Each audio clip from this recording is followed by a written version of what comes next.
آپ اس کے اوپر خرچ نہیں کر رہے ہیں؟ نظام مکتب صحیح کیوں نہیں چل رہا ہے؟ اس لیے کہ آپ نے اپنے پیسوں کو مسجد کی تعمیر کے اوپر لگایا ہوا ہے، مدرسے کی تعمیر کے اوپر لگایا ہوا ہے، اور اس سے کہیں زیادہ آپ نے شادی بیاہ اور بیجا رسومات کے اندر لگایا ہوا ہے۔ آپ اپنے پیسے کو ضائع کر رہے ہیں، برباد کر رہے ہیں، آپ اپنے پیسے کا حق ادا نہیں کر رہے ہیں۔ یہ پیسہ آپ اللہ کے دین کی اشاعت کے لیے خرچ نہیں کر سکتے۔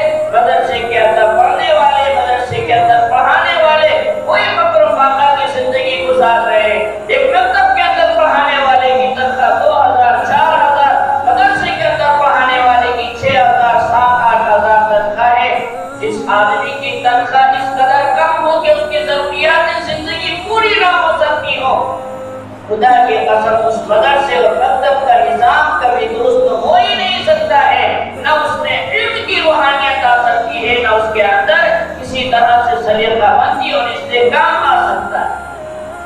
جو دین کی خدمت کر رہے ہیں، اپنی زندگیوں کو جنہوں نے اللہ کے دین کے لیے وقف کر دیا ہے، اللہ کے کلام کے پڑھنے پڑھانے کے اندر لگے ہوئے ہیں، آپ کے دین کی ضرورت کو پورا کر رہے ہیں، آپ کی دین اور دنیا کی کامیابی کی وہ ضمانت دے رہے ہیں، آپ سے ان کی دنیا کے اخراجات برداشت نہیں ہوتے۔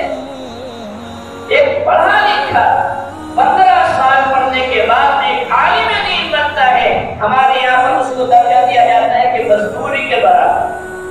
ہم اس سے زیادہ بدقسمت کوئی قوم نہیں ہے۔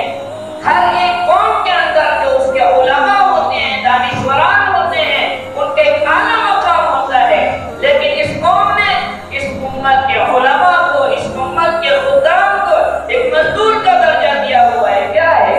4000 5000 مزدور بھی تو اتنے کما رہا ہے، ان کی بھی تو زندگی چل رہی۔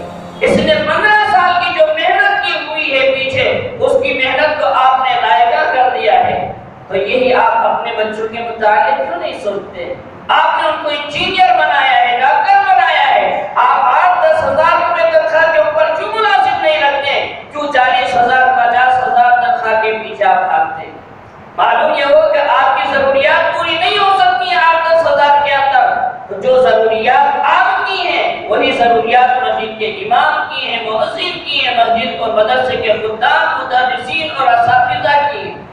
اگر آپ اپنے مساجد کے اندر مکاتب کا نظام مضبوط کرنا چاہتے ہیں، مساجد کو اللہ رب العالمین کی طرف سے تربیت گاہ بنانا چاہتے ہیں، مدارس کے نظام تعلیم کو مضبوط تر بنانا چاہتے ہیں، ایک ہی علاج ہے، آپ مدارس اور مساجد کے خدام کی ضروریات زندگی کی کفالت اٹھا لیں۔